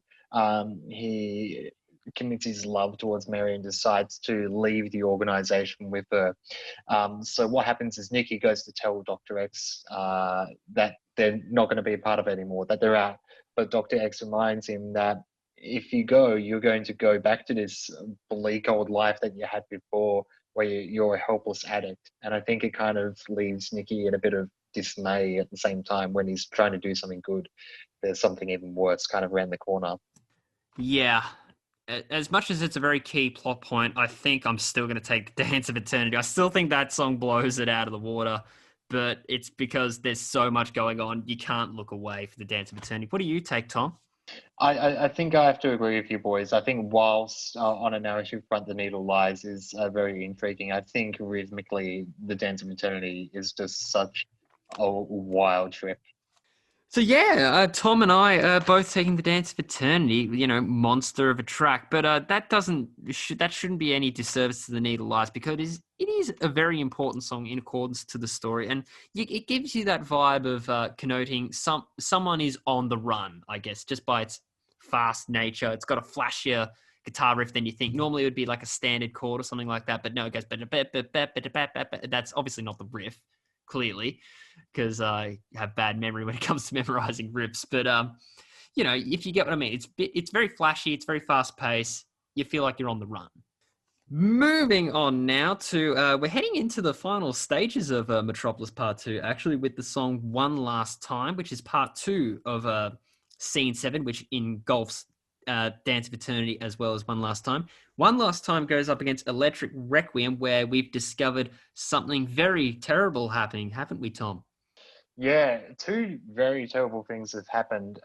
In Electric Requiem, what happens is after this confrontation with Dr. X, Nikki leaves conflicted, uncertain, and he returns only to find Mary dead and deceased, which is a huge cliffhanger moment, which I love. And for an instrumental track, there's a sense of huge dismay, which I really like about this. Whereas in One Last Time, the pieces of the puzzle begin to form together and create a bigger picture. Nicholas is getting a greater idea of what's happened, and he's figured out that Julian had tried to beg Victoria for forgiveness, and when rebuffed, killed both her and Edward, and positioned himself as the one, despite the pleas from Victoria's memories. So there's it's kind of become a whodunit, and we get a greater idea of what's actually gone down. In spite of the evidence, there's something still missing. Ben, I think it's completely fascinating. On a 15-track record by Queensryche, 5 of these songs are actually interludes or intros, meaning there's only 10 full proper songs on the album. This is another one, Electric Requiem, and for the most part, it's got a really cool guitar melody going on, really interesting line. Again, we got that heavy 80s synth and drums that he's using all the toms, and they're bouncing around, especially if you listen to this thing on headphones. It's bouncing all around you to kind of maybe disorientate the listener or kind of take you into a bit of another world, like, oh, gee, I'm unsure what's going on. Interesting little track to keep, obviously, the album rolling and keeping it intriguing. And with One Last Time with Dream Theater, it's only about a 3-minute track. And this may sound a little odd, and I'm not joking when I say this. I could actually imagine Savage Garden singing this song. I could imagine Darren Hayes' vocals over this, over everything about it, the hook, the melody. It's actually quite a nice track, honestly. It's quite relaxing to listen to. It just sounds good on the ears. And it's one thing this album does really well is that they'll bring back different solos and reuse them later in the record, which is what they do here. That's actually a solo out of Overture 1928 that comes in here midway through, but he just adds that tiny little bit of a tiny bit of change on it, gives it his own kind of spice and a bit of extra flavor to make it feel a little bit different than the first time we heard it, but it's trying to reference earlier memories that were going on. When getting to this point of the album, without going fully in depth of the backstory of the murder, What is your first reaction when you think, oh gosh, there's a hole in the case? Maybe who was allegedly the killer initially? It was Julian? Was it Yeah. Edward? Julian is It- initially considered the killer. So how did you react when the idea is put into our heads that maybe the roles are reversed? Edward is the killer and Julian is the is framed the right word? Yeah, it absolutely is. Like, I love the idea that in any story is not everything is what it seems, and I think that this album plays into that really well. As the story progresses, we get more and more information, but we need to realize like how much of it is true, how much of it is I guess cotton wool over our eyes and ears. And I think that's definitely an exhibit of that here, which I really like. Right. So now we've got to come up with who's going to take the point here? I think for me personally, it'll be One Last Time, just based on a storytelling point, based on the fun ballady nature of it, the mystery going forward. Where Electric Requiem, booming drums. I'm glad you made a point of that, Ben. Booming drums, and that atmosphere is so twisted. It is so twisted and creepy and dingy. But I think the things like that little prancing piano part at the end, that I think that kind of tips it over the edge for me for One Last Time. Yeah, I agree. I think One Last Time is really, really awesome. And it's kind of one of the hidden gems on the album that doesn't get talked about as much, which is a shame because I think it kind of bookends definitely into the next track, which is probably one of their best ballads ever, The Spirit Carries On. I think those two complement each other so perfectly. So it's brilliant stuff as we come to the last 15 minutes of the record. One final question for you, Tom, storytelling wise about One Last Time. Is this a direct interaction between Nicholas and Victoria lyrically in this song? I think the way I listen to it could definitely be that, but I feel like it's almost Nicholas almost kind of talking to himself and out into the open air as if Victoria was there. Okay. That's what he will be saying. And there's this kind of memory there, but I feel like very much that Nicholas is very solitary in this, being the one last time. I think that has this sense of alone, which I think is what I hear when I listen to it. Okay. So Ben, have you decided on One Last Time as the point, or have you got another point to make with Electric Requiem that could swing it? I think as far as intro tracks go or interludes, Electric Requiem's probably one of the best, but One Last Time is just honestly for the vocals, I think is why I like One Last Time so much. I just think just sound really, really nice and excellent. It's great. It's very smooth too. Very much so. Very much so. Okay, so that's a point to Ben for Metropolis Part 2. Tom, where do you land? I think Electric Requiem does it for me. Whilst I love the lyrics of One Last Time, as Ben tapped on, I think this sense of that there's a real keystone in the journey that's been placed here. Electric Requiem really places that impactful nature on. The gravitas and the drama, hey? Yeah, that's it. Okay. We'll do a quick score check as we're heading into the final stages. For myself, Metropolis is still in the lead 7-3, which is quite a ratio. I had an inkling that maybe Metropolis might be pulling away before we started, but I think that might be realized tonight. Operation Mindcrime leads for Ben at 6-4, whereas Tom Denham, our special guest of EP of Art Smitten, it is 5-5. If this continues on its trajectory, Tom, and it ends in a draw, your grand point's going to split in two. Which we shall see. Who knows? Time shall tell. Maybe the grand point will be split in half and we might see a draw. You never know. But Ben's been alluding to this throughout the entire podcast. The Spirit Carries On, what you've been saying is the best ballad they've ever done. I think it's probably up there. Maybe it is the last 2 minutes of that Neil Schon-like Journey solo. It sounds a lot like Journey, that solo. I think that's why I love it so much. A lot of heart, a lot of soul. And to be honest, you just feel it's very uplifting, this track. I can't explain it. You just feel good listening to it. You feel like you need to get up and do something, feel compelled to just spread some goodwill around. It's quite simple in design, this track, for the most part, but the instrumentation on it is brilliant. The vocals, James does a great job here. I really love everything he does. And it's just a great time. I really love this track. I think it's Dream Theater, a bit more stripped back, not going for as much craziness, and just kind of keeping in their lane a little bit, taking the foot off the gas pedal, if you will, and just kind of keeping it together and putting together, in my opinion, a really, really nice, solid ballad. On the other hand, Breaking the Silence, it's probably the closest Queensryche get to doing kind of 1980s adult-orientated rock. If people are wondering what that is, bands like Foreigner, among many, many others, that just have those kind of classic 1980s pop melodies with a little bit of rock, can be 80s fusion as well. But Felt a bit like Bon Jovi a little bit in this, and maybe even the next track too. Even definitely, I could also say even some glam rock sounds like this as well. Definitely at its most commercial front. So yeah, I mean, it's obvious for me which way I'm going to go with this one. But Tom, I'm curious, where are you at with the story, and how is it progressing along?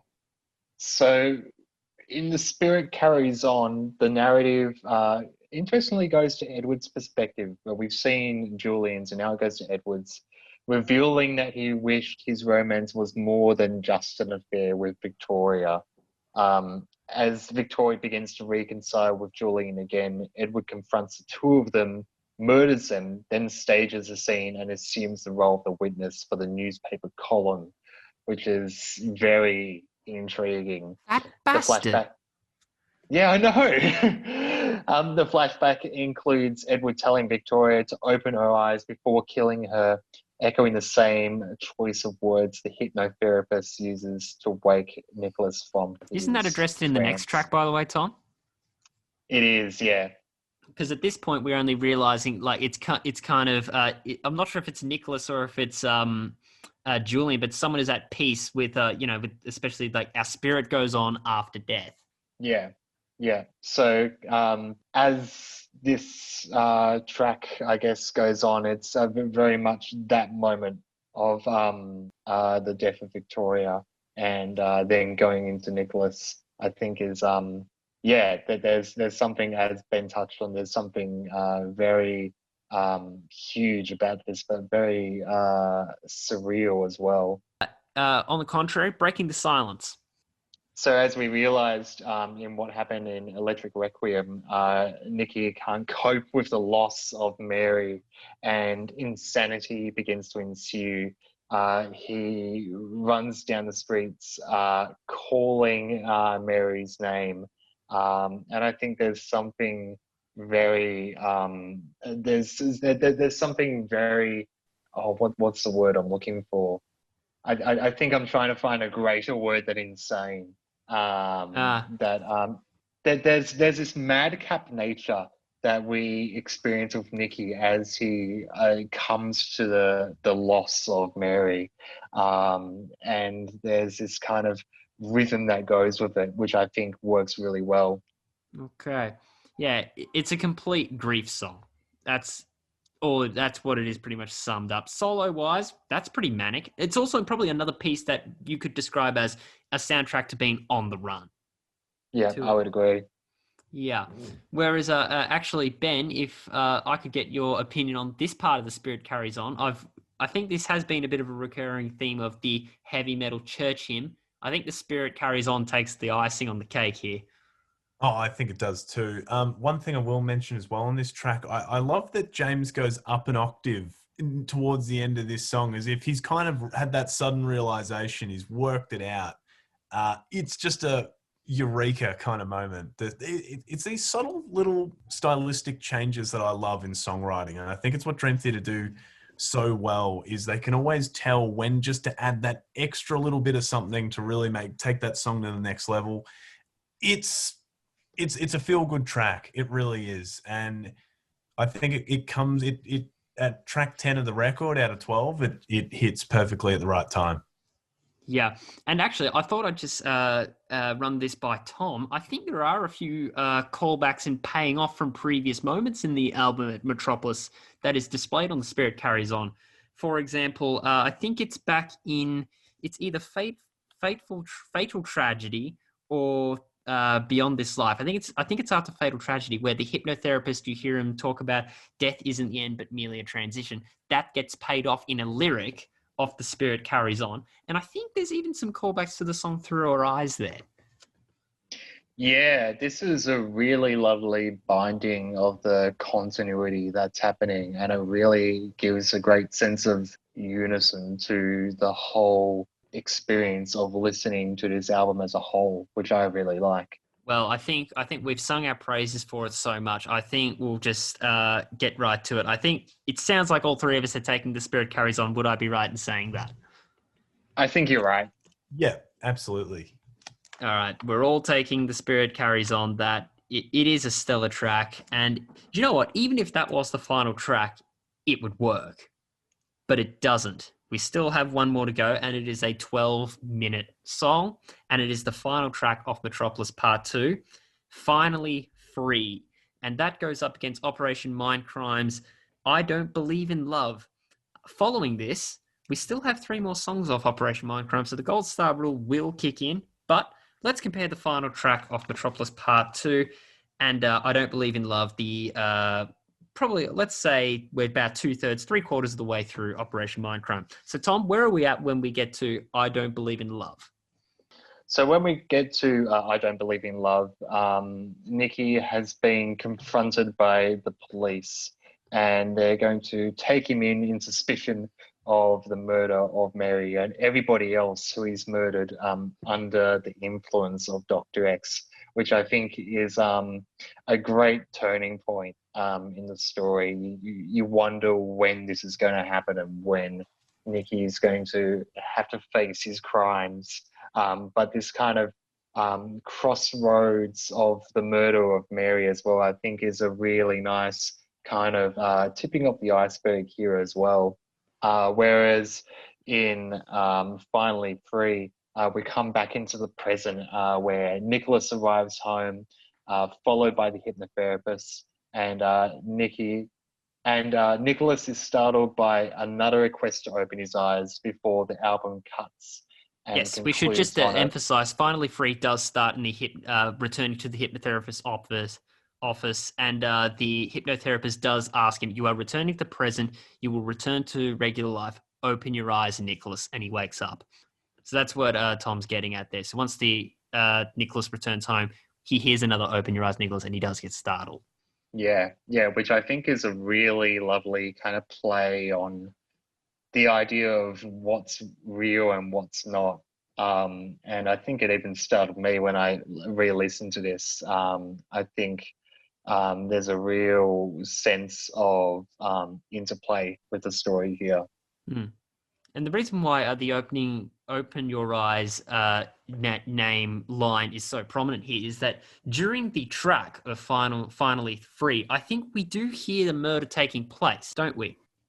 Yeah, we do. So, and it is culminated with, it is now strongly suggested that Edward is in fact the killer, correct? Yeah.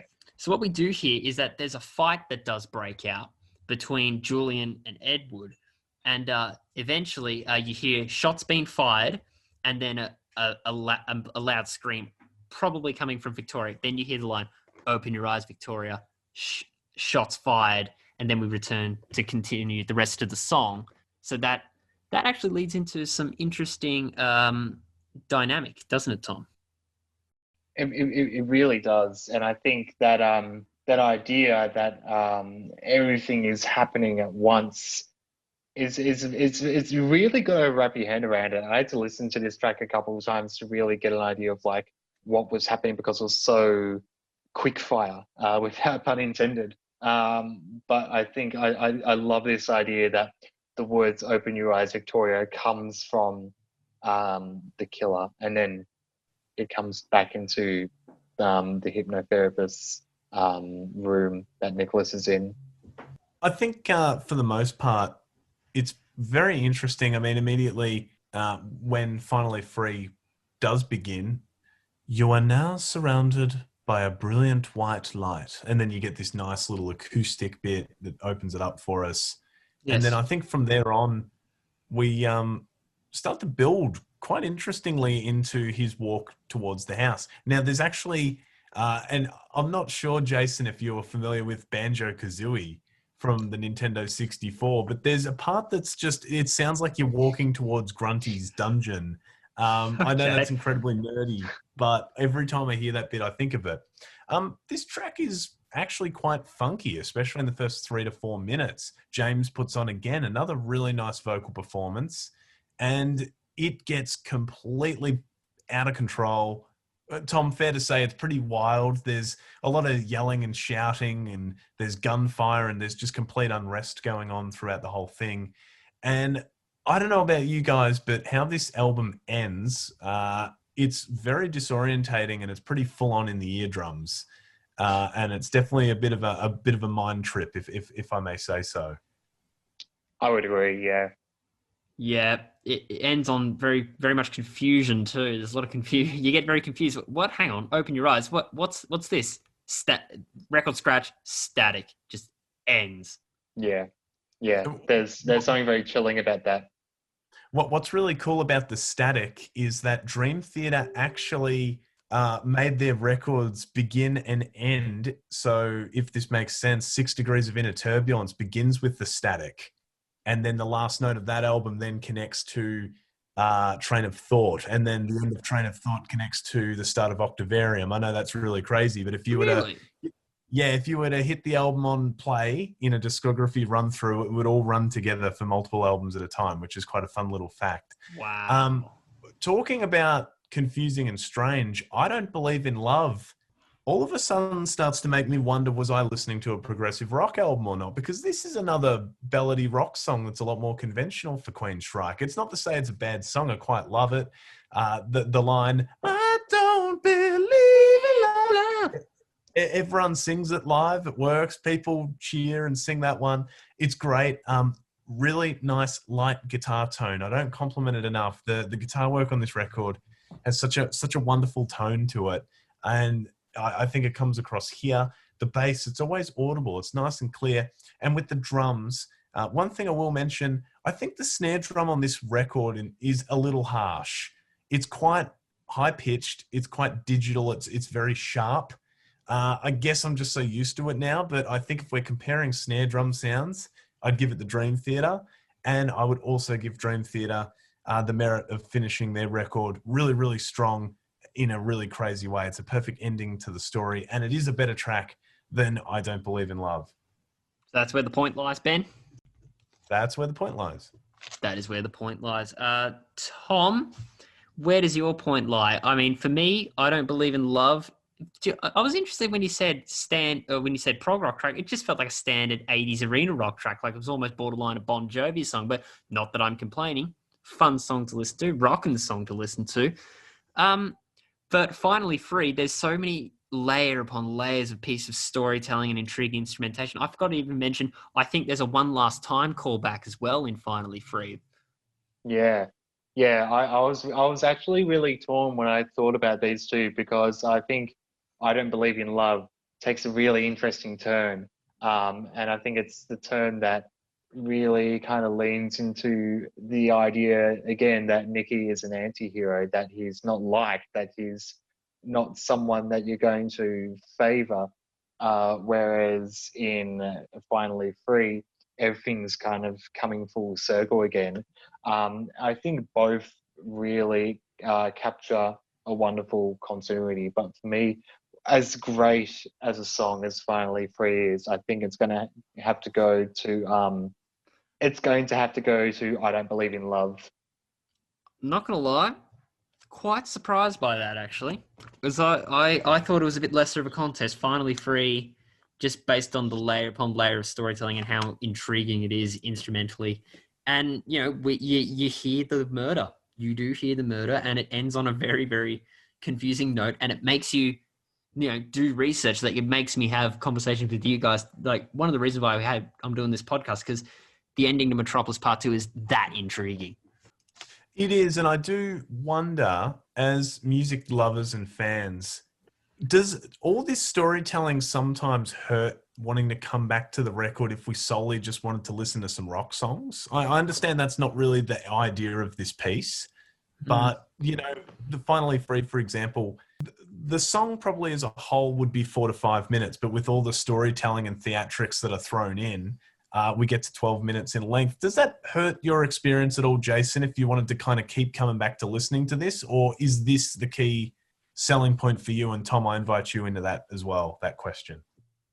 For me personally, Finally Free would be something you'd be in the mood for, just on a personal level. You'd be in the mood for Finally Free. Let's enjoy the story again and go all the way through. If I wanted to pick out songs just to rock out to, there'd be other songs, for example, A Strange Deja Vu or A Fatal Tragedy or maybe even Home, for instance. Hell, Through Her Eyes if you want a moving ballad.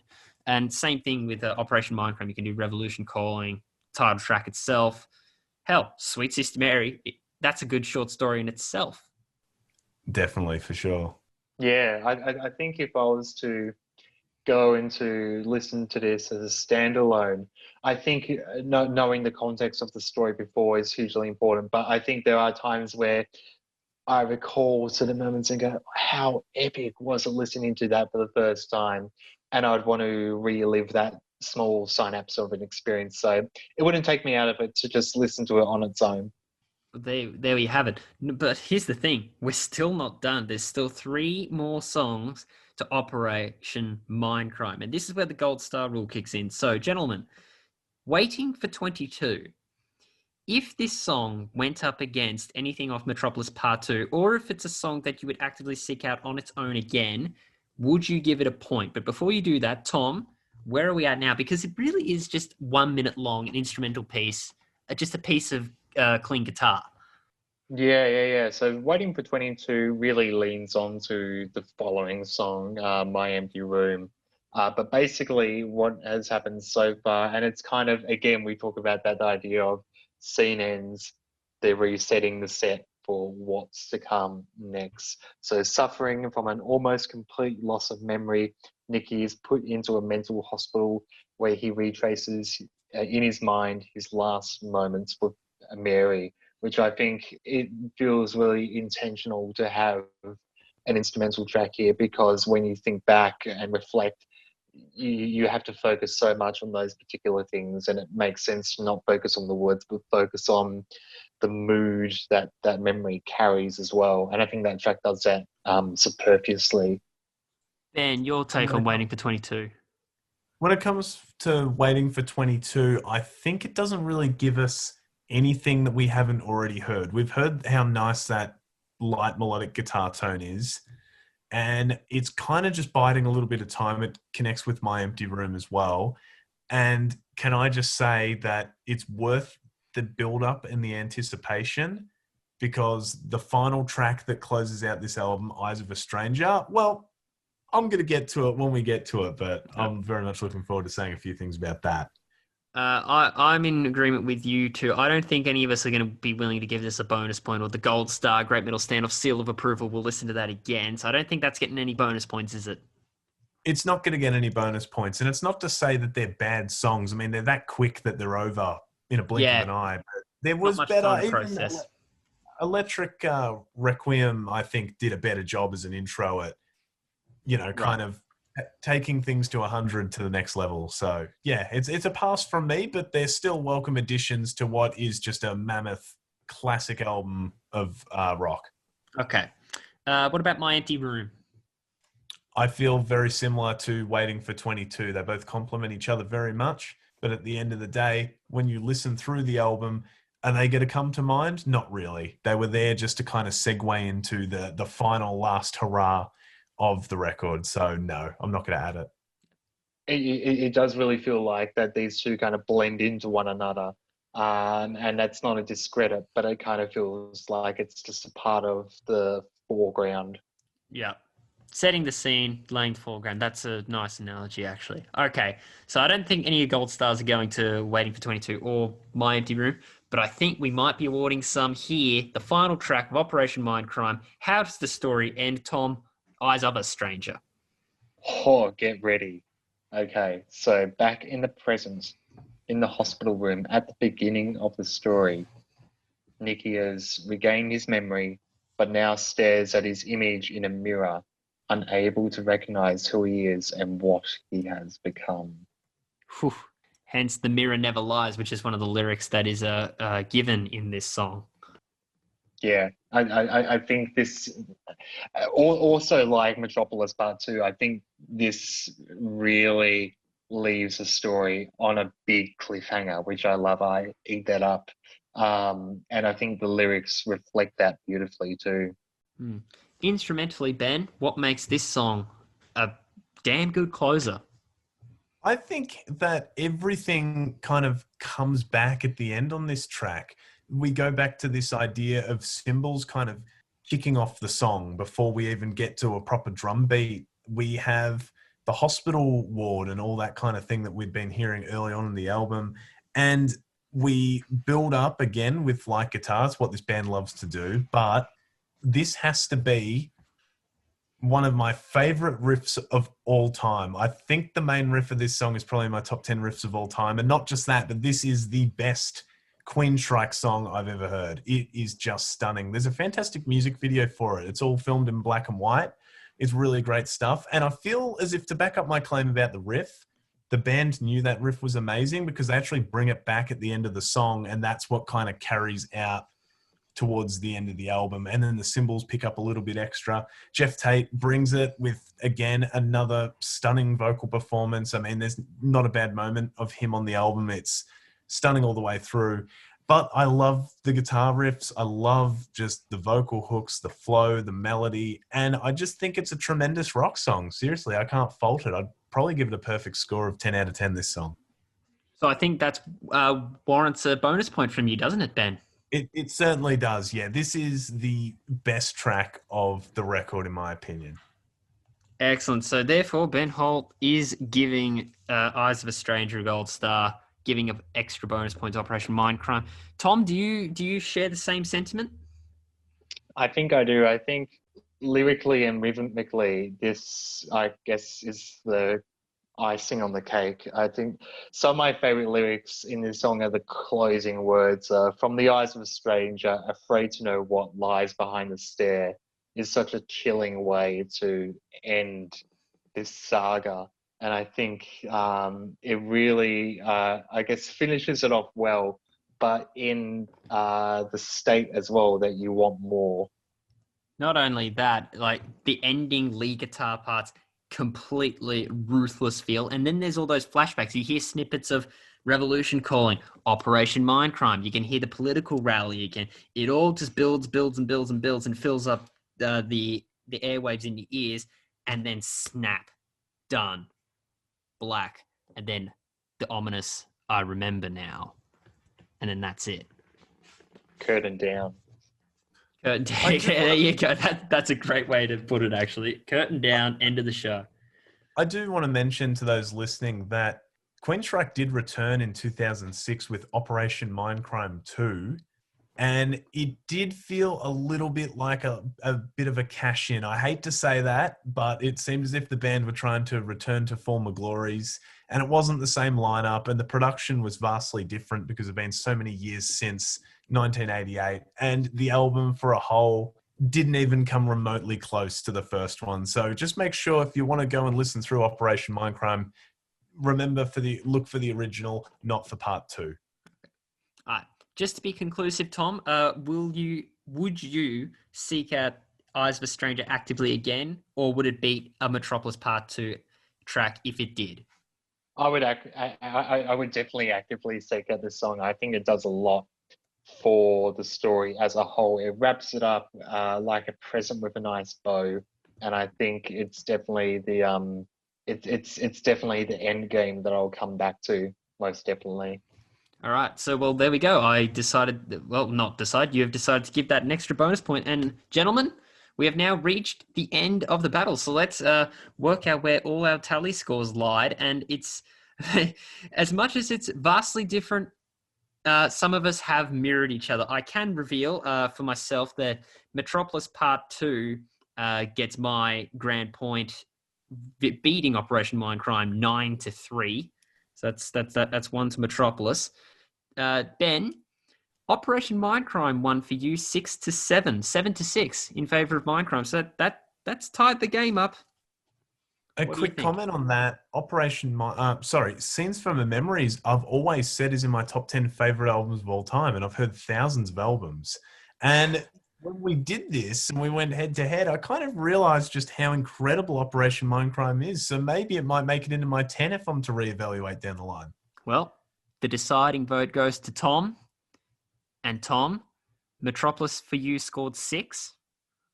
Operation Mindcrime scored 7. So therefore, the second grand point goes to Operation Mindcrime. And your winner of this battle is Operation Mindcrime. How does that make you feel? There we go, gentlemen. That's, I think reflecting back on it, it does make a lot of sense. And from a storytelling aspect, it did do a lot for me. I really enjoyed it. Not to say that since Metropolis Part 2 didn't do that, but definitely Operation Mindcrime did do this for me. I would fully take anyone's opinion either way. I think there's no right or wrong answer with these two albums. They're both landmark records, and you're going to have a great time listening to either one of them. So all up for discussion. Excellent. Well, Ben, I'm glad we got together for a Great Metal Standoff together. It was great fun having you on for the very first time. And Tom, as a EP of Artsmitten, thank you very much for collaborating with Mosh Pit today. It was my absolute pleasure. Thank you for having me on the show. Just in case I didn't say it explicitly during our conversation, I would also give Eyes of a Stranger a gold star. Not that it matters, as Queensryche won the day in the end in a real close finish, only tallying one more tally point than Dream Theater for Ben and Tom. A big thanks goes out again to Tom Denham, EP of SYN's Artsmitten. You can catch that show Wednesdays from 4 to 6 p.m, and Sundays from 2 to 4 p.m. on SYN 90.7 FM, digital radio, or syn.org.au. And if you want to hear Ben get even more excited about even more bands, tune in to Mosh Pit on SYN Thursday nights at 8 p.m. to 10 on SYN 90.7 digital radio or syn.org.au. Also, be sure to check out Tom's own original fictional adventure, the Glam Gizmo podcast, available at syn.org.au, that's syn.org.au, Apple Podcasts, Google Podcasts, Omni.fm, and Spotify. To stay up to date with this show, The Great Metal Standoff, head over to the Facebook, the old Face CB, facebook.com/Metal Standoff Pod, and tell us your winner between Metropolis Part 2 and Operation Mindcrime. We'd love to hear from you. Till the next battle, that's all for now. Thanks for joining us, and until next time, open your eyes.